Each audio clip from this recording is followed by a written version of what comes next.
mencionar todas estas guías, sino quiero llevarlos en un viaje del manejo de esto del colesterol. Y se va a hacer en dos puntos importantes. En disminuir el LDL colesterol aproximadamente el 50% del valor basal que se encontraba, y se demostró por diferentes análisis, diferentes estudios, que probablemente lograr esta disminución o acercarse a esta disminución del 50% se lograban con dos estatinas, atorvastatina y rosuvastatina en dosis altas o en dosis recomendadas para lograr este 50% del colesterol. Eso fue interesante. Las otras estatinas no es que no se pueden usar, sí se pueden usar, pero probablemente por sí solas no alcancen para disminuir este 50% del colesterol. Y formaron un cuadrito que fue muy criticado para muchos grandes. Uno, y ustedes lo ven acá, que es la enfermedad aterosclerótica, que fue denominada como la prevención secundaria. Estos en pacientes de 40 a 75 años ya se le daba estatinas de alta intensidad, y esto fue 1A. Cuando nosotros mostramos 1A, quiere decir que todos los estudios randomizados, doble ciego, ocultos, y que nadie sepa qué es lo que vamos a encontrar, van a ser válidos y está bien hecho. Ya quiere decir que la contundencia del resultado es el adecuado. Entonces, cuando hablamos de un resultado que nosotros vemos 1A, no acepta discusión. Aceptar discusión ya es ir contra una ciencia aceptada hoy en día. Por eso que es interesante decir que cuando en prevención secundaria el uso de estatinas entre 40 y 75 años para lograr la meta es 1A, no hay ninguna discusión. Más de 75 años probablemente podríamos ser un poco más tolerantes y eso se mantiene hasta la actualidad, ese 2013. Otro punto interesante fue el LDL de 190. Y esto es importante, porque si ustedes tienen un LDL de 190 recién está altísimo. Hoy día eso se considera hiperlipidemia familiar. Si ustedes se encuentran esto, tienen que estudiar a toda la familia, hacer el World Cup debido como debe ser y debe disminuirse hasta el 50% como también se utiliza estatinas de alta intensidad. El otro punto son los diabéticos entre 40 y 75, el riesgo, que un diabético indudablemente tiene riesgo y debe recibir estatinas. Y esto pueden ustedes verificar lo que no es el tema específico de esta conversación. Y el otro punto fue que se hizo un score de evaluación que se hizo para el colesterol. Los que tenían más del 7.5% de acuerdo a esta escala, lo pueden encontrar ustedes en Google o en Yahoo, o en donde ustedes quieran. Estas tablas están publicadas online, no hay ningún problema. Y esto aumentaba. El que tiene este riesgo mayor de 7.5, en grado moderado o alto, debe recibir estatinas de alta intensidad o acercarse a controlar su colesterol a los niveles adecuados. Y esto es 1A. Esto fue golpeado, cuestionado por muchos diciendo lo que quieren es estatinizar a la sociedad. Pero la evidencia ha demostrado que la disminución de este tipo de riesgo de pacientes disminuye la mortalidad. Eso es como un punto general cuando hay 1A que no debe ser discutible. Bueno, ¿qué nos dieron? ¿Qué nos dijo en cuánto más bajo bajar el colesterol? Y esto lo tuvimos en los estudios en que se compararon los 4S, se compararon el HPS en 2000, 2002. Entonces ustedes tienen estatinas con 10 miligramos 80, que mejoró el riesgo relativo en el 2% del Pluvit, que comparó una estatina con pravastatina, efectos pleiotópicos que se decían, pero fue mejor la potencia para disminuir el colesterol. Y aparece el ezetimibe, que debía disminuir si ya llegamos a un 70 miligramos en pacientes de infarto agudo de miocardio que no tenían un colesterol basal muy alto, están al orden de 90 o 110, pero si bajando más con la ayuda de este ezetimibe logramos el éxito o no. Lo que dio este estudio fue que sí se logró un beneficio adicional. Quiere decir que disminuir más el colesterol era muy importante. Por eso es que se dijo usar la estatina en mayores dosis, y si usted no puede ayudar un complemento como puede ser el ezetimibe. Situación similar pasaron con los nuevos productos con inhibición de los PCSK9 que reducen aproximadamente el 60% de los niveles de colesterol. Y sí lo lograron. ¿A qué llevó todo esto? que no es solamente darle a un paciente que tenga su colesterol alto PCSK9, sino que debe seguir un reglamento. Estatina alta intensidad puede complementarlo con ezetimibe o puede complementarlo con PCSK9. Muy bien, todo esto es muy bonito. ¿A qué nos lleva? De que probablemente las metas a que queremos llegar sea un colesterol casi de nacimiento. O sea, cerca a 1 milimol, a 40 miligramos. Y esto fue lo que ganó el premio Nobel Brown y Goldstein hace mucho tiempo. Y el doctor Scott Grundy ya lo decía desde el 2004, que probablemente llegar a la unidad sería lo mejor para que no haya progreso de aterosclerosis. Esto nos llevó que cuanto más bajo el LDL colesterol es mejor. Pero ya se plantean otras cosas. No solamente el LDL colesterol, sino probablemente el no HDL, que a veces no se llega a lograr. El Improve lo logró, el Fourier y el ODS con los inhibidores de PCSK9, 22% de riesgo. ¿Y esto a qué nos llevó? Lo que le estoy diciendo, que desde los estudios del 2000 o antes, hasta ahora en 2020 que estamos, llegamos a que el colesterol alto era malo, y cuanto más bajo y aún más bajo, es mejor llevarlo. Perfecto, no hay ninguna duda, pero ustedes observan este cuadro que es muy interesante. Y la terapia hipolipemiante y metas de LL colesterol. Al inicio, con solamente una estatina, moderada intensidad, había un riesgo que no se controlaba, y aún así, con productos de hoy, combinando todos los productos que no tenemos en nuestro país, no logramos más allá de un 85%. Y si nosotros no logramos el PCSK9, sino simplemente con las estatinas que tenemos, nos vamos alrededor de un 60-65%. Quiere decir que hay un riesgo residual de cerca de un 30-35%, que no es controlado con un tratamiento efectivo, pensando solamente en el LDL colesterol. Y por eso es que el tratamiento con estatinas puede ser efectivo, pero se escapa un 35%. Y ese 35% se llama riesgo residual, que permanece elevado a pesar del tratamiento intensivo de las estatinas. Y eso su nombre viene a ser dislipidemia heterogénica, que son partículas ricas en triglicéridos con disminución de HDL y producen una inflamación subclínica que llamada como una inflamación de bajo grado. Entonces es importante analizar en este tipo de pacientes cuando los triglicéridos pasan los 200 miligramos, ¿se debe controlar o no se debe controlar un poco más? Yo creo que sí, de acuerdo al riesgo que hay en el centro. Y el otro es, si ustedes ven el LDL, no pueden más tratar de ver el no HDL, que es muy sencillo. Ese colesterol total menos el HDL colesterol. Y ahí ustedes ven la medida de colesterol no HDL, que tiene un valor predictivo muy importante y más fuerte para anunciar riesgo cardiovascular que el LDL solo. Y los triglicéridos ya demostraron que es un factor de riesgo cardiovascular, y la hipertrigliceridemia postprandial, que todavía no nos acostumbramos ni nos identificamos para dosarla y ver en determinados pacientes, es un predictivo mayor de riesgo cardiovascular. Estas son las partículas portadoras de ApoB, como ustedes ven, no solamente LDL colesterol, sino hay una serie de partículas, y estas lipoproteínas ricas en triglicéridos son remanentes de kilomicrones y de LDL, que son ricos en colesterol, hasta 20 veces más de LDL colesterol. Y estas partículas ya ha sido demostrado en los estudios, ustedes ven de Batten, de Press y de todo, que penetran fácilmente en el espacio subendotelial, hacen crecer las placas y generan mayor inflamación.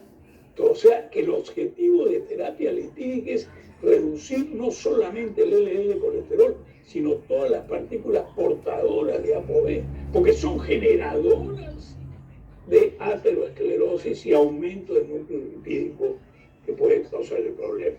Fíjense los triglicéridos y el colesterol no HDL, mientras más bajo mejor. O sea, una asociación entre disminución de triglicéridos y la disminución de riesgo cardiovascular en múltiples clases terapéuticas hipolipemiantes va mejor, tanto el bajar el triglicérido como el control de no HDL.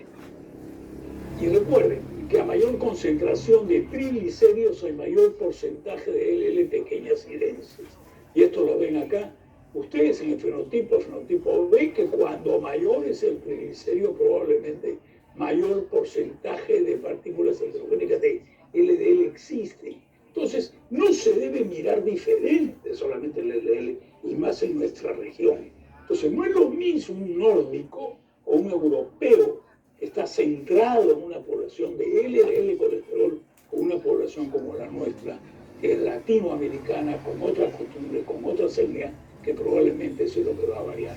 Entonces, ¿qué es lo que debemos tener en cuenta con los triglicéridos? Entonces, es dejar de observar el HDL. El HDL es muy bueno, el HDL hay que elevarlo muy poco, muy difícil de elevar. Bueno, se puede controlarlo, pero es mejor controlar los triglicéridos y el colesterol no HDL para disminuir el riesgo predictivo. Y lo otro es la variabilidad de los triglicéridos postprandiales. Desgraciadamente, usted va a hacerse una prueba y lo envían hasta dentro de 12 horas con ayuno, etcétera, para medirle. No, señor. Así como la glicemia postprandial a las 2 horas, ahí va una dosis, desgraciadamente no se ha hecho un método universal para medir probablemente triglicéridos cada 4 o cada 6 horas y medirlo, porque la hiperreactividad de ese paciente puede ser que no sea igual a una normorreactividad de otro tipo de pacientes, y ahí va a haber una variación endotelial, una variación de daño, una variación de agresividad y una variación de desarrollo aterosclerótico. Y eso es importante, la estratificación de riesgo de triglicéridos que va, y el tratamiento temprano, el LDL, y por qué no decirlo, LDL más triglicéridos para disminuir esta dislipidemia aterogénica. El riesgo residual, entonces, sí necesita un tratamiento que acompaña al riesgo residual del control del LDL, pero hay probablemente agregar a las estatinas un componente como pueden ser los fibratos. Este estudio yo se lo presento, que hice un comentario al respecto, como miembro de la LIP, miembro de esta opinión, que los fibratos pueden disminuir puntos finales de las estatinas en pacientes con síndrome metabólico. Este es un estudio publicado en 2019 de dislipidemia heterogénica que se hizo en una población en Asia, que evalúa la eficacia de terapia combinada de fenofibrato, estatinas y fenofibrato en esta población, y un análisis sistemático de los estudios de corte regionales latinoamericana demostró la prevalencia de estas enfermedades lipídicas que definen la dislipidemia heterogénica. Y ven ustedes el mecanismo de disminución de esta transpiración. En el Perú, esta dislipidemia mixta, caracterizada por triglicéridos altos y HDL bajos, es la más frecuente. Por lo tanto, los hallazgos del estudio de Corea del Sur, que fueron tan valiosos en esa oportunidad, podrían ser controlados o visualizados o extrapolados a nuestra población. Y esto no lo digo, el estudio que nosotros hicimos con el Colegio Panamericano de Endotelio, en conjunto en Pacífico Sur, con Ecuador, con Chile y Perú, se encontró que la dislipidemia mixta es la más frecuente, caracterizada por HDL, por baja y aumento de triglicéridos en nuestra región. Contamos con múltiples profesores, múltiples invitados que nos asesoraron, es una cosa muy clara, que demostramos lo que ya se sabía.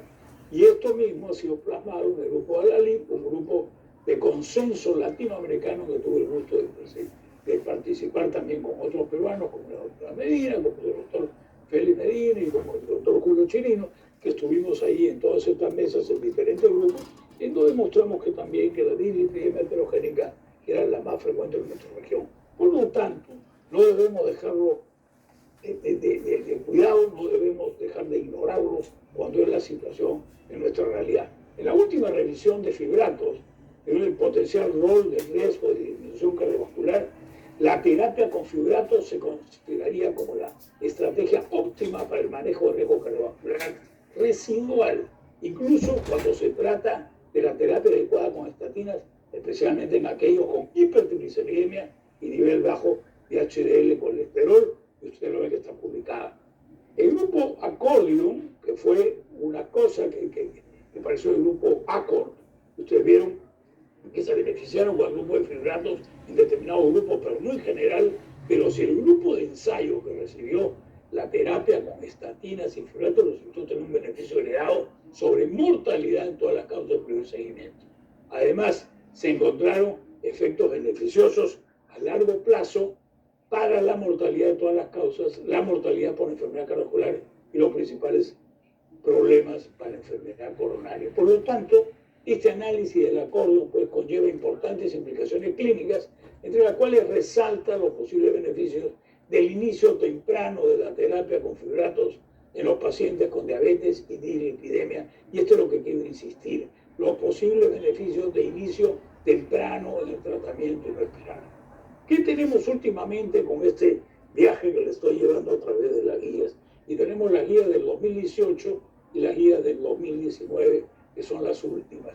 La guía del 2018 realmente no le da mucha importancia al punto de las dislipidemias heterogénicas, pero sí insiste en la mejor estratificación del riesgo de paciente, sobre todo en la valoración del lector de calcio con un mayor valor predictivo que generó a ser más agresivo a disminuir el riesgo de todos los pacientes. Fue muy interesante. Y en el 2019, que ustedes ven, se llevó a que el colesterol LDL debía ser lo más bajo. Y no se respetó ni siquiera prevención primaria ni prevención secundaria. Si ustedes ven en la guía del 16, ya se decía, y les he mostrado yo al inicio del 2013, que se decía disminuir de 100 o el 50% del LDL, o el 50%, ahora es y no solamente disminuir el colesterol lo más bajo posible, sino además debe cumplir el 50%. No es o, es y. Entonces es sumamente agresivo y eso no se respetó, no hubo distinción, prevención primaria y secundaria. El único respeto que hubo, como os he mencionado, y también desde 2013 se mencionó, era el respeto para población mayor de 75. O sea, la agresividad debe mantenerse por el bien que disminuye la mortalidad y deben considerarse otros factores de riesgo. Si ustedes ven en la guía del 19, yo se las muestro acá, es una clase 1 de que sean los estudios, pero el nivel C, o sea que hay muchos comentarios de que sí se debe utilizar. Y ustedes lo ven acá, que es triglicérido, el colesterol total debe disminuirse, la HDL también debe mejorar, el LDL debe bajar, los triglicéridos también, colesterol no HDL, y todo el análisis del control de las partículas de ApoB. O sea que todos están de acuerdo en el tratamiento, no es una cosa absoluta. Entonces debemos ver una cosa integral, no solamente cerramos un LDL, sino probablemente en la fracción de nuestra región, que sí nos interesa en algo interesante. Entonces, ¿cómo individualizamos? Probablemente algo que es importante es individualizar la estratificación de riesgo cardiovascular. Les hablé con ustedes lo conocen muy bien, hay diferentes métodos que no nos da el tiempo para esta discusión. Pero lo importante pues es evitar el crecimiento del núcleo lipídico, estabilizar la placa existente, fortalecer la cápsula fibrosa, retardar el proceso aterosclerótico que nos da. Y fíjense ustedes cómo, a pesar de lo que estoy discutiendo del riesgo residual del colesterol, por el riesgo residual de lo que le he mencionado con otras partículas aterogénicas del perfil de los lípidos, hay una respuesta inflamatoria. Y eso se vio con la proteína C reactiva. Cómo disminuyendo en este grupo la proteína C reactiva, también se disminuía el riesgo residual inflamatorio. O sea, la situación no es tan simple como tratar solamente una parte del complejo de lípidos, sino todo en general y encima la parte antiinflamatoria. Y esto se vio con ciertos estudios como el CANTO, con el Anipumab, y ustedes el Colcott, últimamente muy de moda, que ha demostrado muchísimo éxito con un producto muy barato como es colchicina, sobre todo en infarto agudo inmediato posterior. Entonces, ¿a qué llegamos hoy día? De que no solamente tenemos el riesgo de colesterol, tenemos el riesgo inflamatorio, el riesgo trombótico, el riesgo de triglicéridos y el riesgo visual de LPA, que es otro tema todavía que falta mucho por explorar. Entonces, el complejo es tan grande que debemos controlar todo el riesgo residual posible que podemos para beneficiar a nuestros pacientes. O sea, lo que tenemos y por tener, ¿qué podríamos decir para tener? Es individualizar el tratamiento, la estratificación de nuestros pacientes, mayor exigencia en cifras y logros de nuevas metas, y valorar la importancia del primer nivel de colesterol no HDL y de triglicéridos. Ustedes ven las últimas guías, cómo esta agresividad lleva probablemente a niveles de 40, cuando el riesgo es muy alto, altísimo, y ya tenía un evento y vuelve a repetir el evento, ya no quedarnos en un 55 o un 70, sino llegar a un 40. Pero en población general, probablemente el éxito pueda estar alrededor de 70, evitar progreso, salvo que ya tenga una enfermedad muy marcada, que ya pasaríamos a la etapa de prevención secundaria mucho más grave o muchísimo más grave, como les pongo acá, de 40. Fíjese un ejemplo. paciente de 220 de colesterol, LDL 134, HDL 34, triglicéridos 298, colesterol no HDL 186. Muchos podrían decirme, LDL 134, doctor, no es tan alto. La meta podría decirle yo que está en riesgo bajo para lograr un poquito alto, bueno, la bajo, no tengo problema. Pero si nosotros nos vamos a 186 del colesterol no HDL, quiere decir que el HDL es muy bajo, con triglicéridos altos, y probablemente entonces ese paciente tiene un riesgo muchísimo mayor y que deberíamos tratar de controlarlo. ¿Cuándo debemos tratar los triglicéridos? Cuando pasan de los 200. Siempre la primera opción, no le voy a decir que no, cuando ustedes tienen debajo de 200 un triglicéridos estatina pura, pueden hacer asociaciones para bajarlo. Pero si tienen un triglicérido encima de 200, ya hay que considerar fibrato como una opción de segunda línea. E indudablemente cuando hay más de 500, que puede haber problema de pancreatitis o otro, los fibratos podrían pasar a ser de primera línea ya por otros eventos. Entonces, la propuesta del algoritmo terapéutico latinoamericano y en general, la que se propone es evaluar todas estas medidas conductuales e iniciar el combo de fibratos con estatinas para controlar este tipo de problemas. Permítanme presentarles rápidamente, en los 20 minutos que tengo, un caso clínico primero que reduce o resume nuestra realidad nacional. Fíjense ustedes, el motivo de una mujer típica de 64 años, no podríamos decir que es vieja, es una mediana edad, diagnosticada de hipertensión 5 años, se acude por consulta, cefalea, mareos, episodios de palpitaciones irregulares, compañía digna de esfuerzo, puede ser el peso, ocasionales de hace un mes, puede ser múltiples cosas, no le damos importancia. Muchas veces la vemos, yo señora, baja un poco de peso y regrese, no está usted nerviosa, en fin, etcétera, etcétera. No hacemos a veces una evaluación como debe. Esta señora hace 5 años fue tratada con diuréticos en 25, que nos puede traer trastorno metabólico. Mantiene una obesidad, no tiene vicios mayores, es sedentaria, no suele cumplir la medida de cambio de estilo de vida, que es muy frecuente en nuestra región, o sea, no cumple alimentación hiposódica y hipocalórica, y no hay antecedentes de enfermedad cardiovascular temprana precoz. O sea, menos de decirle, señora, arregle sus problemas o no venga. A veces algunos no llegamos a estudiar algo más.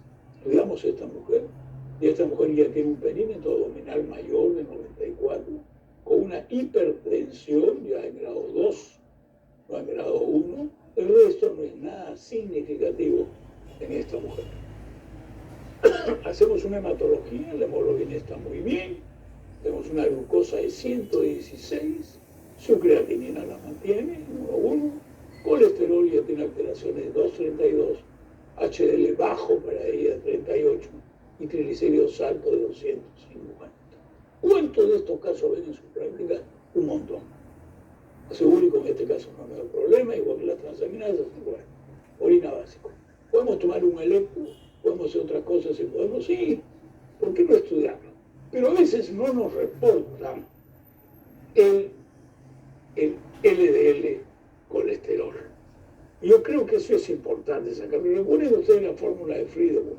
La fórmula de Friedewald sí va a funcionar cuando tienen ustedes un triglicérido que no pasa de 400. En este caso, que no nos reportaron la cifra de colesterol, nosotros vemos cuál es el no HDL, colesterol total, HDL dividido entre los triglicéridos entre 5, tenemos un LL 188. Menos 50, que es el colesterol HDL, menos 38 y todo, nos da 50 de LL, y tenemos un LDL 138, que es el colesterol de 188 menos 50. Y ustedes pueden verlo acá.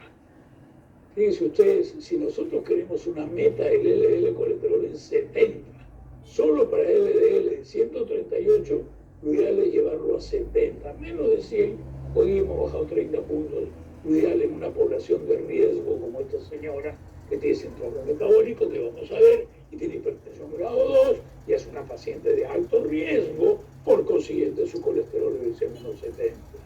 Pero también es interesante de que con la meta de no HDL debería estar menos de 100, ¿no? Y en este caso, nosotros tenemos una meta de que está mucho más alto su colesterol no HDL. Entonces tenemos doble propósito de controlar a esta señora. Usted ve el síndrome metabólico modificado de la Federación Internacional de Diabetes en el ATP3. Estas son las medidas, y vuelvo a insistir, les recuerden, en el hombre 92 aceptadas en el Perú, es el trabajo hecho en el Perú, el estudio de prevención en Arequipa, el doctor Medina con su grupo, 92 en el hombre, 85 en la mujer. En este caso, esta mujer tenía 94. Triglicéridos 250, más de 150 que se acerca al síndrome metabólico. Tenía un HDL colesterol, que la mujer es más de 150. La mujer tenía 38. Indudablemente la presión sanguínea, que podría ser 130 con 85, lo tiene mucho más alta. Y la glucosa en ayunas, que es 100. Esta tensión la tiene 110. Quiere decir que tiene 1, 2, 3, 4, 5.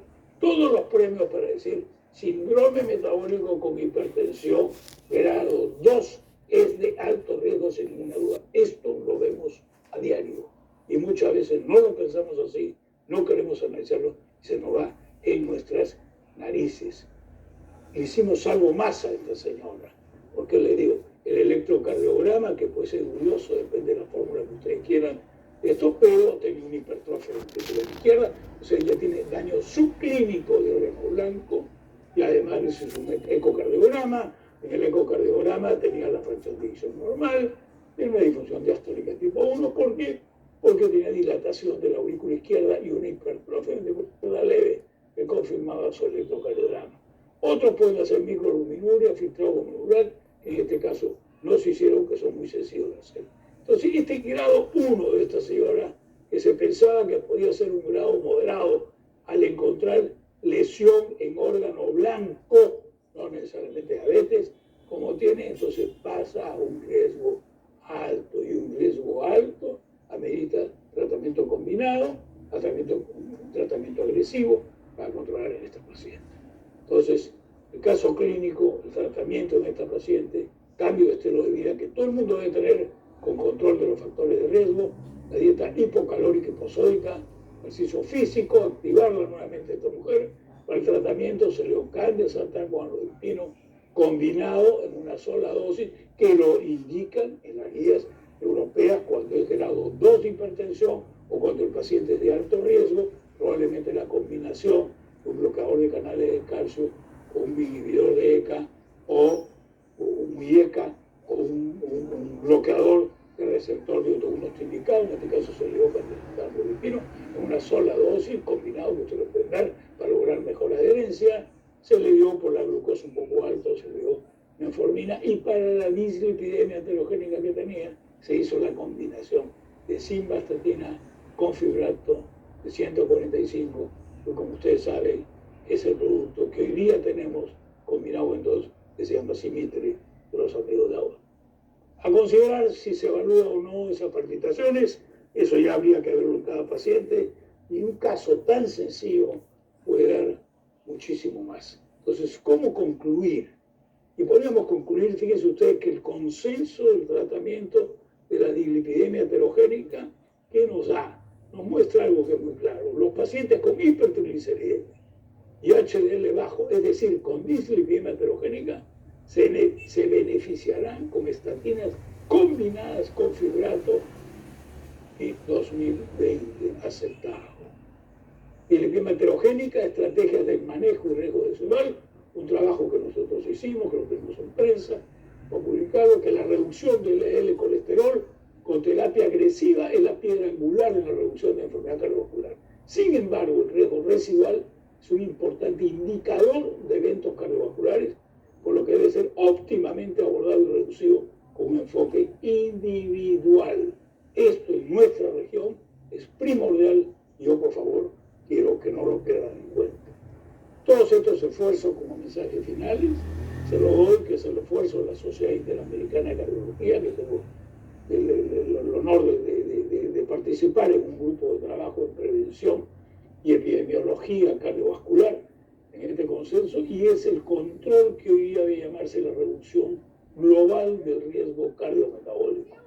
Buen control de la presión arterial, buen control del LDL colesterol existente, control de la dislipidemia heterogénica con colesterol no HDL y triglicéridos, control de glicemias y dejar, por supuesto, de fumar, hacer ejercicio, reducir el peso, uso de combinaciones, drogas eficaces óptimas que permitan la adherencia, que es uno de los grandes problemas que tenemos en nuestro medio, y probablemente la medicina individualizada, llamada medicina de precisión, que no pueda cambiar algo. Yo les agradezco mucho su atención y quedo a la orden para cualquier comentario o pregunta. El doctor Ítalo Inario, que nos pregunta o le hace llegar la pregunta acerca del tratamiento. ¿Cuál es su experiencia con fenofibrato, ciprofibrato y gemfibrosina? Mira, el ciprofibrato es un producto que se usa más en Europa. Nosotros no hemos tenido ha tenido mucho éxito en Europa cuando se usó ciprofibrato. Del agua americano usamos más fenofibrato, que tenemos más a la mano. Yo antiguamente usaba ciprofibrato, también usaba otros besafibrato también. Hoy día manejo mejor fenofibrato porque lo tengo más a la mano y lo tengo más cerca, pero no es que uno esté contraindicado. Hay pequeños efectos entre uno u otro que se le atribuían asuntos de fibrinógeno, problemas de coagulación, etcétera, pero son cosas mínimas que no han sido grandes. Sobre gemfibrocil es un magnífico de este grupo, pero que no se puede usar, y le agradezco la pregunta al doctor, con estatinas, porque el efecto de glucurinización de la unión de gemfibrocil con estatinas puede causar un problema de una alteración que puede causar rhabdomiolisis y puede terminar en eventos fatales. O sea, para algunos dice está proscrito su asociación con estatinas. La asociación con estatinas que más se usa hoy día, que se han hecho todo este tipo de estudios, ha sido la asociación de estatinas con fenofibrato, que son parte de los ejemplos que yo les he mencionado. Y hoy día, por el concepto más aún de nuestra región, existente de la dislipidemia heterogénica, de que no es tanto la severidad del LDL colesterol como son los nórdicos, y que probablemente nosotros los latinos necesitamos dosis tan severas, son cosas especiales, pero sí tenemos un gran componente de hipertrigliceridemia, la asociación. Y si hoy día contamos con una asociación única, estamos disminuyendo productos para seguir utilizando. Entonces, logramos lo que hoy es uno de los problemas grandes, que podría llamarse para algunos un factor adicional de riesgo cardiovascular, que es la falta de adherencia. Entonces, si nosotros logramos una buena adherencia con combinar determinados tipos de productos que se puedan usar en buena hora. Yo le agradezco mucho la pregunta, espero que por lo menos en algo la haya podido contestar. Claro que sí, doctor Reis. Acá también tenemos otra pregunta del doctor Miguel Núñez Duarte. ¿No? Le agradece por la charla, excelente presentación.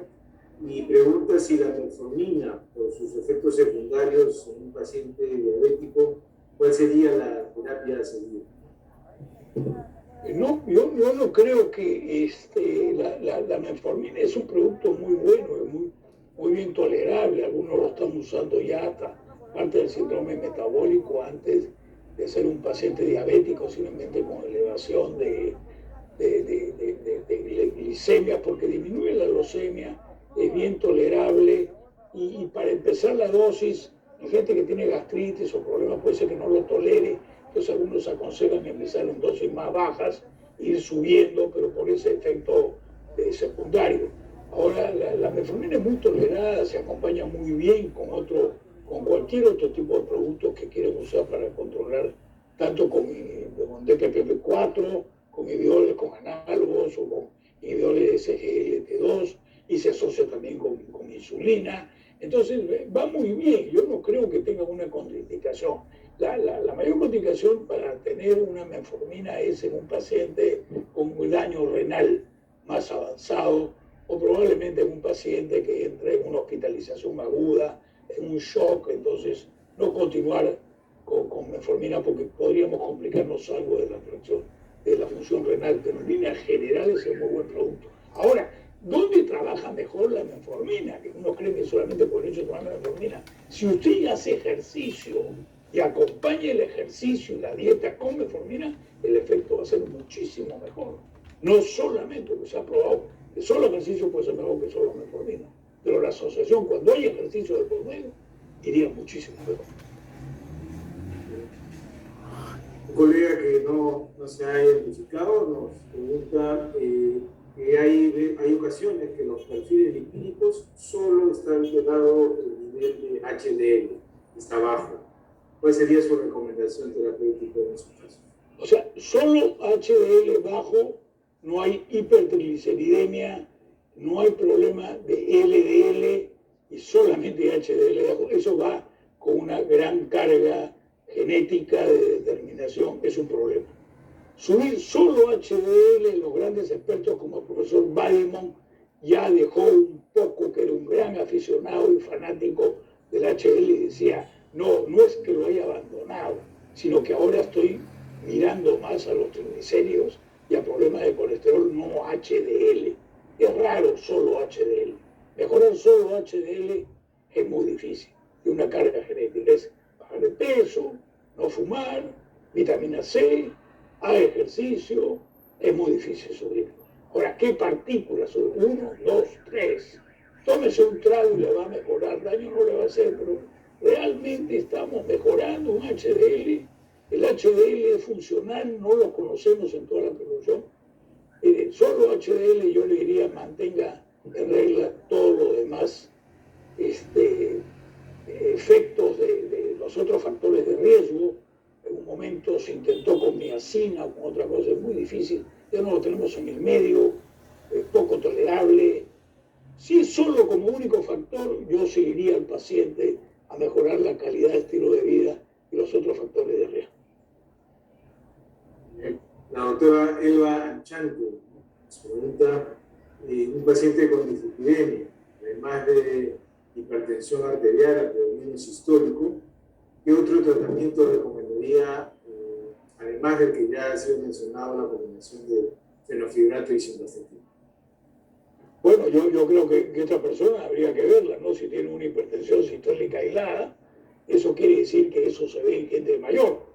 En gente mayor es lo que tiene la hipertensión sistólica aislada y que probablemente se esté acompañando y ya tiene un grado de aterosclerosis simplemente por la diferencial que hay, que ya marca una rigidez arterial. Entonces, ese paciente sí, los mejores productos para ellos es justamente lo que hemos mencionado, son los inhibidores del sistema de renina-angiotensina, y que en algunos casos hay que tener mucho cuidado si hay una gran diferencial en asociarlo con bloqueador de canal de calcio, que también podría estar indicado, lo que hay que ir despacio en este paciente para evitar la caída de la hipotensión arterial o residual secundaria, y esto podría exacerbar un fenómeno J desde el punto de vista coronario que podría ser más peligroso. Desde el punto de vista de la dislipidemia, si el paciente tiene dislipidemia, debe darse el tratamiento, como bien lo ha dicho, se debe controlar si hay diabetes, debe mantener su ejercicio y debe mantener cuidando todos los demás factores, como hemos mencionado en la última lámina. Pero ya una hipertensión sistólica aislada ya le está dando un punto a favor de que podría tener un mayor envejecimiento vascular. El doctor Ruber Pauca pregunta si el uso de omega 3 para hipertrigliceridemia está indicado, ¿no? ¿Cuál es su opinión al respecto? Sí, también se usa, no hay ningún problema, va como un complemento. Para algunos lo querían dar en forma sola, que hay algunos productos muy agresivos, no hay problema. Normalmente para que trabaje hipertrigliceridemia, en esta experiencia que he leído y he estado en discusión con algunos grupos de salud, estamos hablando de 1 gramo, 3 gramos. 1 gramo, 3 gramos probablemente, para que realmente tener un efecto valorable, porque puede hasta disminuir arritmias, puede mejorar el remodelado auricular izquierda, en algunos casos puede dar hasta arritmias, pero entonces estos omega 3 vienen de que el otro punto de discusión era si es de origen animal o es de origen vegetal. Y realmente se ha visto que el de origen animal, el pescado frío, nórdico, el de peña, de mar negro, ese omega 3 probablemente sea en 3 grados, probablemente 2 o 3 veces más beneficioso que el vegetal. Pero todo esto está en la especulación, pero puedo usarlo y si ayuda y va bien, no hay ninguna duda, se debe usar. Muy bien, el doctor Fernando Lister le pregunta si recomienda un horario especial o asociación con los alimentos para el tratamiento. Bueno, puedo contestarle a mi amigo Fernando, en realidad no hay ningún horario especial. Hay algunos estudios, por ejemplo, en el caso de hipertensión, que se han vuelto a dar algunos estudios del doctor Armida, que hizo un estudio de tomarlos en la mañana o tomarlos en la noche, y si tomaba en la noche tenía mejor resultado, de que probablemente podía disminuir algo el riesgo potencial de la mortalidad al controlar la hipertensión nocturna, que en el predespertar causaría mayor daño en órgano blanco que en el día. Pero eso se ha discutido un poco porque realmente la adherencia del paciente, cuántos pacientes que no están bajo un control preciso de un estudio toman su medicación en nocturna o toma diurna, y a veces el desayuno siempre se toma en la casa, si ustedes quieran. Entonces es más fácil tomar la medicina de la mañana, que no se olvidaron que tomarlo en la noche. Pero eso lo dejo al criterio de cada uno y al estudio de cada paciente.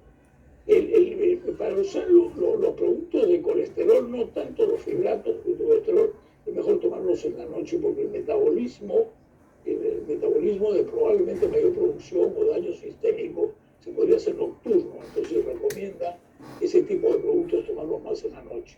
Con alimentos o sin alimentos va a depender, no todos los productos son iguales para la hipertensión, eso está en los insertos, algunos sí tienen problemas con la alimentación, otros no. Pero nada más, yo le daré esos consejos, pero yo creo que yo le daría el tratamiento y le recomendaría a Fernando en el caso de lograr la mejor adherencia a su paciente y de acuerdo al tipo de trabajo que tenga. Bien, el doctor Alfredo Bernier dice: buenas noches, doctor Bray, saludos de Biología en Arequipa. Excelente presentación, me gustó el uso del electrocardiograma para descubrir daño en órgano blanco. No olvidemos de lo útil que es el electrocardiograma bien interpretado. Pero tiene una duda, dice, que recuerda sus clases de farmacología básica, que el enunciado que le decían que pocas veces el beneficio de asociar estatina con fibrato podía superar el riesgo de interacción medicamentosa. Creo que esto ha cambiado, dice el doctor Romero. ¿Qué le puede contestar al doctor? Sí, yo le agradezco, muchas gracias, porque le agradezco mucho de que ha hecho una remembranza. Sí, pero sí ha cambiado. Desgraciadamente el mundo ha cambiado y el análisis ha cambiado. Yo creo que hoy en día, como lo mencioné, el concepto de una dislipidemia es el control primario, es el LDL colesterol. Si nosotros encontramos el LDL colesterol en nuestra meta, podemos estar tranquilos. Pero si esto se acompaña de una hipertrigliceridemia o se acompaña de un colesterol no HDL, o como les he mencionado, entonces sí se puede usar la asociación.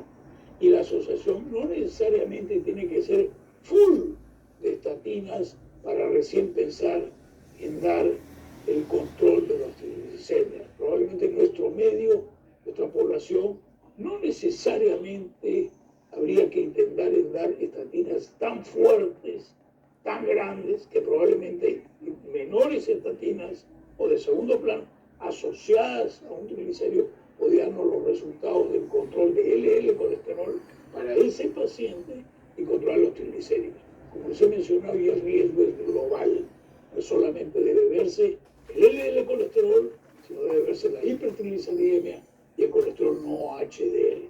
Se ha probado una magnífica tolerancia, no hay ninguna contraindicación con los fibratos, con estatinas, salvo en el caso de gemfibrosilo, como ya lo había mencionado contestando la primera pregunta. Pero sí han cambiado los conceptos. Lo importante es lograr una adherencia, y todo esto va con las medidas conductuales de vida. Si el paciente no cumple las medidas y los consejos del médico para lograr una buena protección, un buen cuidado de su problema, no vamos a solucionar nada. Le agradezco la clase farmacológica que ha hecho, pero el principio es el mismo. Lo que ha cambiado es probablemente la agresividad. Pero estamos cada día más agresivos. Sí, señor, cada día somos más agresivos. Hemos bajado más las cifras y las cifras que se decía que no le damos importancia antes, debemos ser los más bajos. Lo más bajo es acercarnos a cuando nacimos de una u otra forma y tratar de mantenernos y que Dios nos ampare en darnos una buena calidad. Por eso digo, si no podemos cambiar o disminuir puntos duros de mortalidad, por lo menos enlentecer el envejecimiento vascular y tengamos una mejor calidad de vida. Gracias por la pregunta, muchas gracias. Muy bien, doctor. Ya para terminar, un par de preguntas y con eso cerramos el bloque. El doctor Gerardo Alvarado nos pregunta, hace referencia a un paciente de 50 años con sobrepeso, con un índice de masa corporal de 28,5, diabético, hipertenso, y que tiene los valores bien controlados, ¿no? Con niveles elevados de LDL de 120, triglicéridos en 170. ¿Qué tratamiento recomendaría usted? Ahí está. Yo creo que si le ha gustado mi charla y ha sido clara, ese paciente tiene una indicación clarísima para la asociación de una estatina con un fenofibrato. En este caso es ideal para lo que nos están invitando ahora del CIMIT y que lo pruebe y que vea, va a ver cómo va a llegar probablemente al control del LDL, con el control de triglicéridos y con todas las otras medidas. Ese es un caso ideal de síndrome metabólico en el cual se va a beneficiar su paciente con este tipo de tratamiento. El doctor Carlos Ceballos le pregunta qué tan importante es el dosaje de la microalbuminuria. Es muy importante, muy barato, no se hace. Y sin embargo, cada vez que estamos en una discusión de un foro grande, se vota y a todo el mundo le preguntamos, a médicos generales, a cardiólogos y nefrólogos, ¿cuál es la primero que usted pide para detectar órgano blanco, daño blanco? Microalbuminuria. Yo siempre escucho que todo el mundo dice microalbuminuria, puntuación microalbuminuria, pero a la hora de la verdad nadie pide microalbuminuria. Y sin embargo, microalbuminuria, el único problema que podría tener es que puede variar el dosaje, pero no es nada complicado. Un laboratorio de confianza puede medir. ¿Por qué es bueno microalbuminuria? Porque microalbuminuria, si nosotros descartamos que esto puede hacer post ejercicio, post levantarse, una causa, pero hacemos un seguimiento. El progreso de microalbuminuria es una manera temprana de detectar daño subliminal de órgano blanco. Y ese progreso no debería seguir con un adecuado tratamiento. Deberíamos disminuirlo. Yo creo que microalbuminuria es barato y debe ser uno de los puntuales dentro de los marcadores de riesgo de evaluación general. Si usted tiene ecocardiograma, hágale ecocardiograma. Tiene el electrocardiograma, como decir, por favor, exija que le lean bien el electrocardiograma. El electrocardiograma hay varias formas de leerlo. Eso podríamos comentar hasta en este caso de esta señora que no había tiempo, pero dependemos del método que usemos, uno será positivo, otro no. Pero son cosas que tenemos hasta en los hospitales más pobres. Si podemos, si tiene para hacer microalbuminuria, haga. Paciente que tenga daño subclínico de órgano blanco, como puede ser un dosaje de microalbuminuria, tratamiento debe ser más agresivo, mejor control para el seguimiento de este paciente. Muy bien, muchas gracias, doctor Lais, por sus respuestas. Un placer, doctor. Gracias. Quisiéramos saber cuáles son sus últimos comentarios acerca de la charla que nos ha compartido el día de hoy. Bueno, yo creo que de forma integral debemos ver todos los problemas dentro de un riesgo global que hoy día se llama cardiometabólico global. No podemos ser tubular, sino debemos controlar bien la presión arterial, debemos controlar bien la dislipidemia, como digo, y no solamente ver un LDL colesterol, sino también ver las otras entidades como es hipertrigliceridemia, colesterol no HDL, valores adecuados de glicemia y evitar variabilidad glicémica y los otros controles clásicos, tratar de controlar el peso, tratar de hacer ejercicio, buena calidad en la alimentación. Yo creo que si todo esto lo juntamos y valoramos, no es lo mismo valorar a una persona de 10 años, de 20, de 50, de 70, de 80. En uno podemos hacer prevención primordial, debemos insistir. En otros, prevención primaria, porque no tengo un problema, y probablemente los mayores, como hace poco conversamos con Fernando y otro grupo, de salud cardiovascular, cerebral, renal. Yo creo que todo esto en conjunto debe ir en una buena medicina hasta que podamos tener una medicina de precisión o marcada de decir, oiga, usted tiene tal gene y nos van a decir, nos van a programar de acá para 20 años, que no sé si eso va a ser muy positivo o no. Pero mientras tanto, hagamos una medicina integral, global, que a veces no se necesita tener mucha tecnología, sino una buena sapiencia y entrega médica en la evaluación del paciente. Muchas gracias, Jorge, nuevamente por la invitación, y para mí ha sido un placer estar